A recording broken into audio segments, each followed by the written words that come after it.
Y hoy en la escuela de verano de Hora 25 queremos ofrecerles una clase magistral, podríamos decir, porque ¿quién no habla del tiempo? Y no hablamos solo en el ascensor, porque en el ascensor es una conversación recurrente, sino para llenar esos vacíos de silencio. Cuando llegamos a un sitio, a una tienda, ¿qué decimos? ¡Qué calor!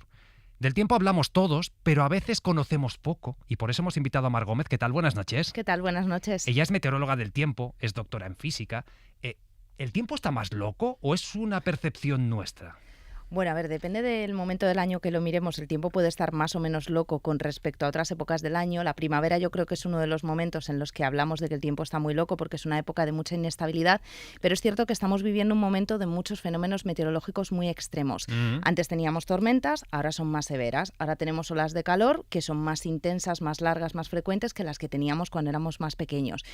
El tiempo podemos decir que se ha vuelto un poco loco, pero relacionado mucho con nuestra actividad, la actividad humana y todo el calentamiento global que estamos teniendo está haciendo que estos fenómenos sean cada vez más extremos y que tengamos esa sensación de que hay muchos vaivenes y muchos contrastes en cuanto a lo meteorológico. ¿Esto explica, por ejemplo, que en julio esté granizando en Aragón o esto es algo que ya pasaba antes de que el cambio climático impactara como está impactando? A ver, las tormentas de verano es algo que siempre hemos tenido, ¿vale? Hemos tenido tormentas con granizo asociado y de hecho mucha gente se sorprende de que las tormentas vayan vinculadas con el calor, porque para que se produzca una tormenta necesitamos un mecanismo que eleve el aire y en este caso es el calor. Claro. El aire cálido es mucho más ligero, menos denso, asciende y da lugar a la formación de tormentas. Ajá. Otra cosa es el tipo de tormentas que estamos viendo.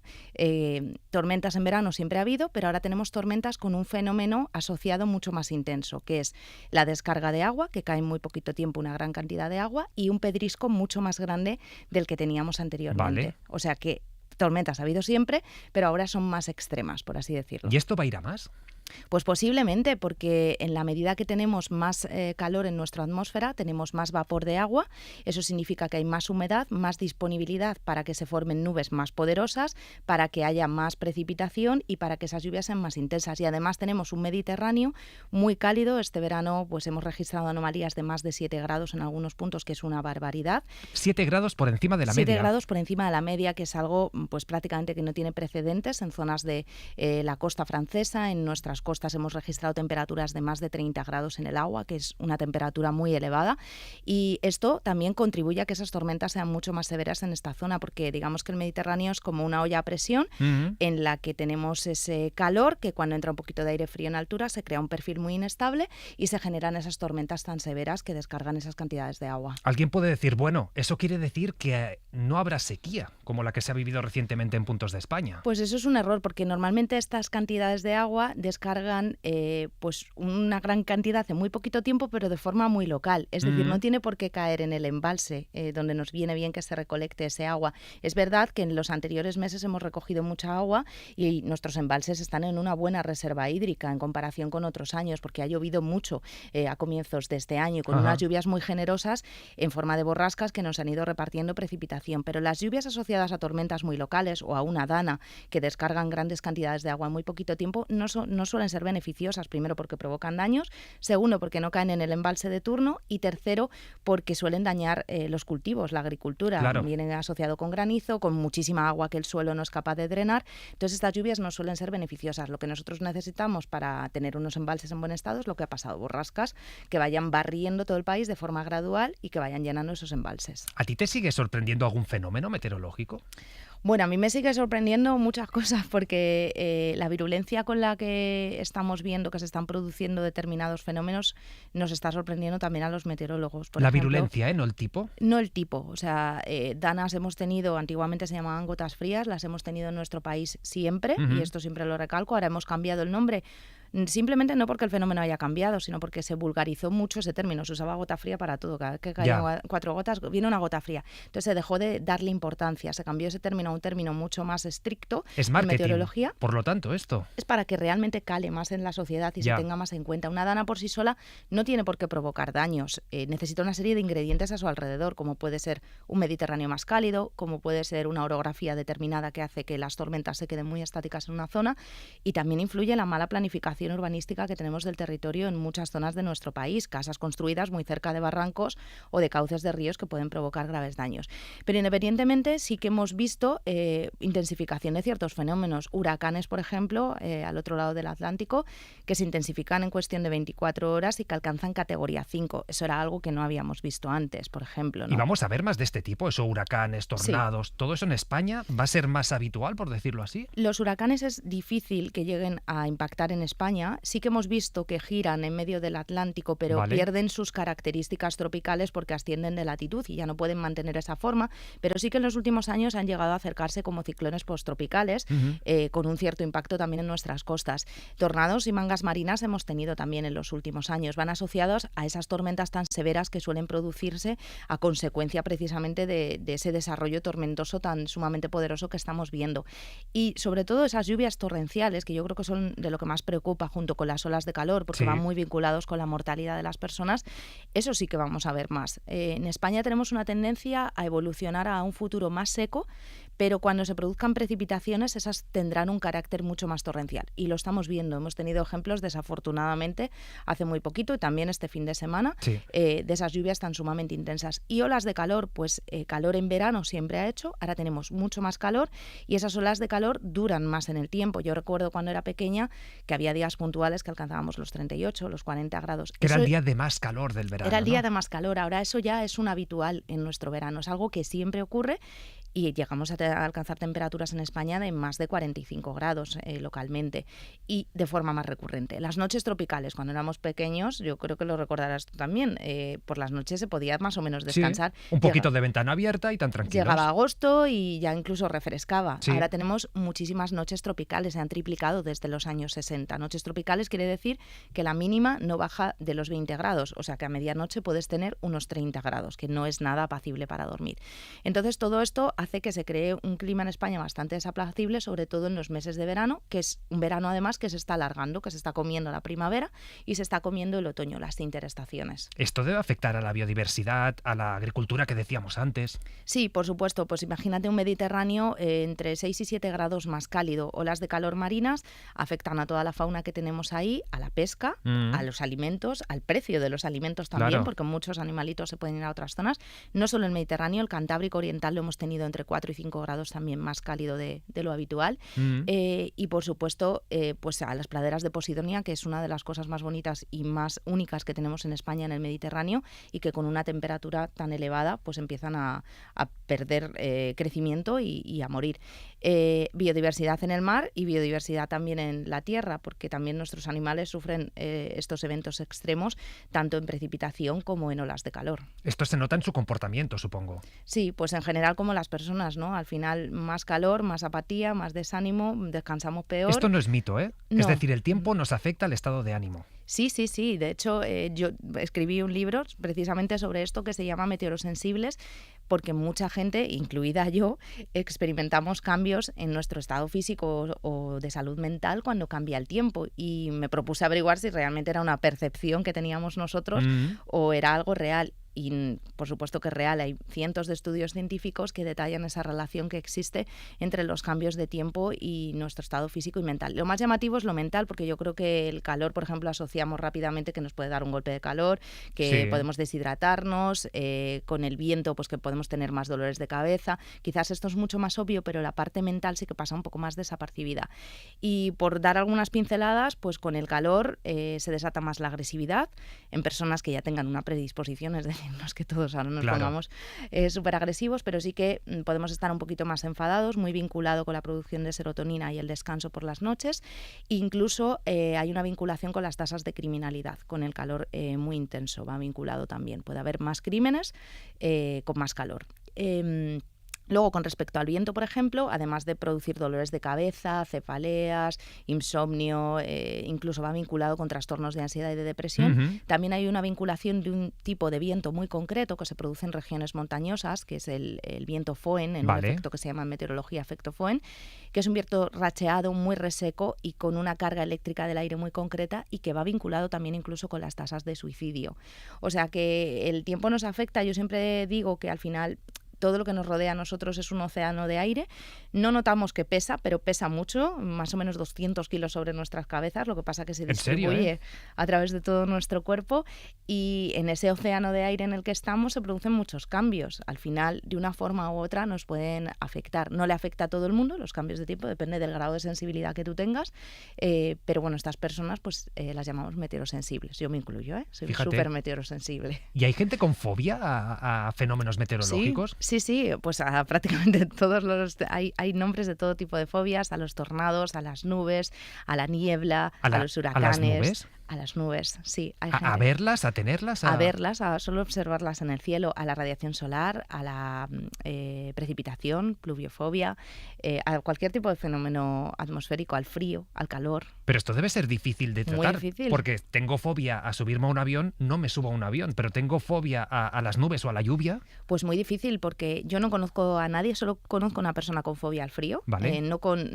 digamos que se encuentre desapacible con el frío, sino que le tienen miedo al frío. Solo conozco una persona en este caso. Imagino que a lo mejor personas que nos están escuchando se pueden sentir identificadas, pero entiendo que tiene que ser muy difícil porque al final es el entorno que te rodea, ¿no? Entonces te condiciona tu vida diaria. Entonces si hay nubes no puedes salir a la calle, ¿no? Entiendo que funciona así. Muy complicado, porque a los tornados y huracanes es un fenómeno mucho más local, claro. O a las tormentas, ¿no? Es algo que se produce de forma muy puntual. Pero sí que sería interesante conocer, ¿no?, a estas personas y saber también el testimonio, porque la verdad es que tiene que ser complicado gestionarlo en el día a día. O a la radiación solar, por ejemplo. Totalmente, Sol que claro. está presente todos los días, salvo cuando está nublado. Y más en este país, claro. Sí. Ahora te citaba yo el miedo a volar. Cuando se producen turbulencias, que como pasajeros lo sufrimos un montón, ¿qué sucede realmente? ¿Y por qué no tenemos que temer? Porque esto es algo que la mayoría pensamos, se va a caer el avión, y no, ¿no? Sí, a ver, hay diferentes tipos de turbulencias. Hay unas turbulencias que van muy vinculadas con los fenómenos tormentosos y que normalmente se suelen evitar porque los pilotos identifican rápidamente dónde está la tormenta y se suelen bordear. Hay otras que van vinculadas con las propias nubes y desarrollos de las nubes, y que son como básicamente baches en la carretera, que botamos así en el avión. Fíjate. Sí, es como cambios en la densidad del aire. Entonces tenemos esa inestabilidad y tenemos pues unos baches en la carretera aérea. Ajá. Y luego el tipo de turbulencia más complicada y más peligrosa, y bueno, que me corrijan los pilotos si me equivoco, pero al menos en meteorología es así como nos lo enseñan, es la turbulencia de aire claro, que es una turbulencia que no se ve. Es un día de cielo despejado en el que tú no identificas que hay una turbulencia a simple vista, ¿no?, o que puede haberlas, y que va muy vinculado con los movimientos de convección del aire, los movimientos ascendentes. ¿Sabes? Cuando ves las aves entre barrancos en un día de cielo despejado, que aprovechan las térmicas y planean. Total, sí, pues sí, ese sí. tipo de ascensos de aire puede dar lugar a turbulencias también peligrosas, porque además no se esperan en el momento y muchos pasajeros pueden llevar el cinturón desabrochado en ese momento. Claro. Así que, pero bueno, están bastante controladas y los pilotos son súper expertos y además saben muchísimo de meteorología y las suelen identificar para avisar a los pasajeros. ¿Me citabas a las nubes? Una curiosidad, ¿pesan? Es decir, tienen, antes decías, 200 kilos, ¿no? Tenemos encima sin saberlo. ¿Y la nube? Pues pesan muchísimo, porque parece que no, que están ahí suspendidas, blanquitas, ¿no? Claro. Algodonosas, y que parece pues como el algodón de azúcar, pero en realidad están compuestas por miles o incluso millones de gotitas de agua, y esas gotitas de agua tienen un peso. Yo creo que lo más fácil para asemejarlo, pues una nube tipo cúmulo de estas que vemos en un día de cielo despejado, yo digo las de los Simpson, ¿no? Sí, las bonitas, las que así. Dibujaríamos en... Esas, pues esas pueden pesar del orden de 50 a 100 elefantes, para hacernos una idea, ¿Qué dices? más o menos. 50 a 100 elefantes. Más o menos, pero es que una nube de tormenta que tiene muchísimo más contenido de gotitas de agua, porque tiene un desarrollo vertical muy alto, puede llegar hasta los 12, 13 kilómetros de altura. Pues ¿Una nube puede medir 13 kilómetros de altura? Sí, puede llegar de hecho hasta el límite con la siguiente capa, la O sea, no estratosfera. podríamos ni verla. Fíjate, es curioso, si no tienes nada intercepta el horizonte, Sí. tú puedes ver una nube de tormenta desde 300 kilómetros de distancia, porque son tan altas que claro. puedes ver el tope. Desde abajo, evidentemente, Sí. no puedes verlas. Pues en esas nubes puede haber millones de gotitas de agua y esas pueden pesar pues miles de elefantes. O sea que las nubes sí que tienen un peso importante. Deben ser muy poco densas para que no se caigan, claro. Efectivamente. Oye, ¿por qué tiritamos? Bueno, pues tiritamos porque es una reacción de nuestro cuerpo al frío. Al final lo que busca nuestro cuerpo es adaptar nuestra temperatura a la temperatura óptima para sobrevivir. Cuando tenemos temperaturas muy extremas en el exterior, nuestro cuerpo reacciona a ese frío intentando producir calor, y la forma de producirlo pues es esa tiritona ¿Y es que nos útil? entra. Claro, pues para sobrevivir tenemos Sí, que entrar ¿eh? en calor. Porque a priori dices, parece que tienes más frío cuando tiritas y no, No. realmente estás calentando el cuerpo. Estás calentando el cuerpo, sí, sí. Y claro, con temperaturas muy extremas, tú date cuenta que las temperaturas que tenemos en España en cuanto a temperaturas frías no son demasiado bajas, salvo si nos vamos a regiones muy concretas. Pero en nuestro planeta hemos llegado a alcanzar temperaturas muy, muy extremas. La más baja se alcanzó en la estación Vostok, en la Antártida, y fue de casi menos 90 grados, que es una temperatura a la que no puedes estar expuesto, vamos, ni minutos. O sea, es cuestión Nos congelaríamos, de salir ¿no? muy equipado, hacer el aparatito investigador que tenga allí lo que tenga que hacer y volverse a la estación. Son temperaturas muy extremas. En Oymyakon, en Siberia, en Yakutia, Sí. viven con una media de temperatura en invierno que ronda los 50 grados bajo cero. Han llegado a menos Qué 67. duro. Y aquí nos quejamos. Aquí nos quejamos y los niños allí dejan de ir al colegio cuando hay, creo que era, si no recuerdo mal, menos 52 grados. Por encima de eso, por encima menos pueden ir. 50 todavía vamos a Sí, clase, ¿eh? sí, todavía Guau. están listos. Vamos al otro extremo, al calor. Yo he leído que en función de los grillos podríamos más o menos saber qué temperatura hace. Sí, sí, sí. Según el canto de los grillos, la verdad es que ahora me pillas con la fórmula porque no la recuerdo exactamente, pero está en mi primer libro. Existe esa fórmula. Existe esta fórmula y consiste en contar el canto de los grillos en un minuto, o bueno, puedes dividirlo en menos tiempo y ajustarlo a la fórmula, y puedes calcular la temperatura ambiental, más o menos, aproximadamente. ¿Por qué? Porque los grillos utilizan un mecanismo de termorregulación. Entonces, a medida que aumenta la temperatura, lo que hacen es parecido a lo de tiritar, Sí. es intentar regular su temperatura corporal con el batir de sus alas, y ese batir de sus alas genera ese ruido que normalmente oímos como ese chirrido, ¿no? O ese cantar de los Sí. grillos.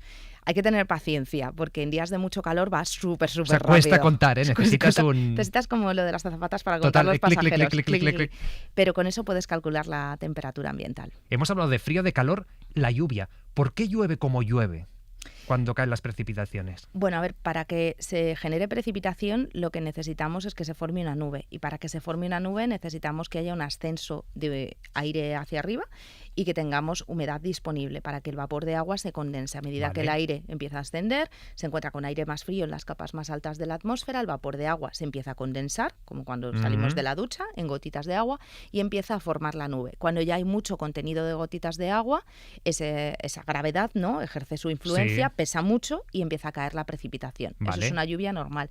Cuando tenemos lluvias muy, muy intensas asociadas a tormentas muy poderosas, normalmente suelen ser tormentas que se han desarrollado con una verticalidad muy grande y que permanecen estáticas durante mucho tiempo en un único lugar, Vale. descargando grandes cantidades. Al quedarse atrapadas en un sitio, pues sigue alimentándose la tormenta, se sigue generando más gotitas de agua, más humedad, y se descarga una gran cantidad de agua en esa zona. Fíjate las cosas. Después, claro, la gente que se va a ver al atardecer, ese momento. Pero hay sitios y sitios para verlo.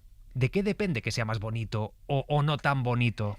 Bueno, lo primero que tienes que tener es un horizonte bien despejado, evidentemente, para poder disfrutar de un O sea, atardecer la lluvia en su ayuda. plenitud. Entiendo, ¿no? Que haya llovido. Pues depende, si quieres ver un arco iris muy bonito a la espalda mientras ves el atardecer, pues sí que ayuda la lluvia, porque tendrás gotitas de agua detrás tuya y necesitas tener el sol al otro lado. Entonces, si miras para atrás, seguramente qué bueno. tendrás un buen arco iris, porque los arcoíris además solo se pueden ver fuera de las horas del mediodía. En el mediodía nunca vas a poder ver un atardecer por el ángulo de incidencia de la radiación solar en las gotitas. Un atardecer, un arco iris en el ángulo de incidencia en las gotitas de agua.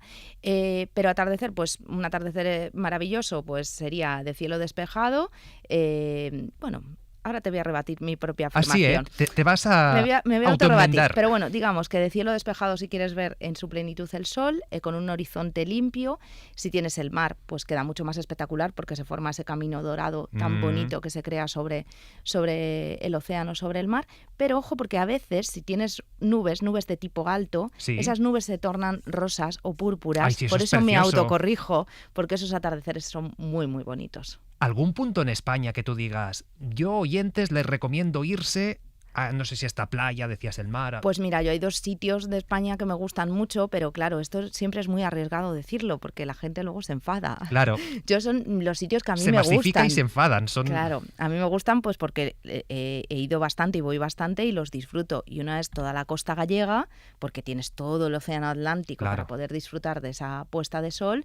Y bueno, Baleares, a mí Ibiza es uno de los sitios que más me gusta. Es muy tópico, ¿no? Quizás, pero es cierto que el atardecer es súper bonito en la isla y con el océano. Y son 2 de los sitios que más me gusta. No obstante, para mí los atardeceres es el momento más mágico del día y esté donde esté yo creo que se disfrutan igual. ¿Y es verdad que si pudiéramos sentarnos en Marte, ese atardecer sería azul? Sí, sería azul. Esto ¿Sí? es diferente y de hecho los amaneceres son naranjas y los atardeceres son azul y eso es básicamente por la presencia del polvo que tenemos marciano en la atmósfera de Marte, que cambia esa dispersión de los colores. También es un amanecer y un atardecer mucho más tenue porque el Sol está mucho más lejos precisamente de este planeta. ¿Y sería un azul como el que vemos pero más apagadito Mucho entonces? Más apagado. Sí, podéis buscarlo además en internet porque hay algunas imágenes que nos han sacado los rovers que tenemos allí y que son muy bonitas. La de cosas que aprendemos se van a quejar en esta clase magistral con Mar Gómez en nuestra escuela de verano de Hora 25, meteoróloga del tiempo, doctora en física. Muchas gracias por acompañarnos. Gracias a vosotros.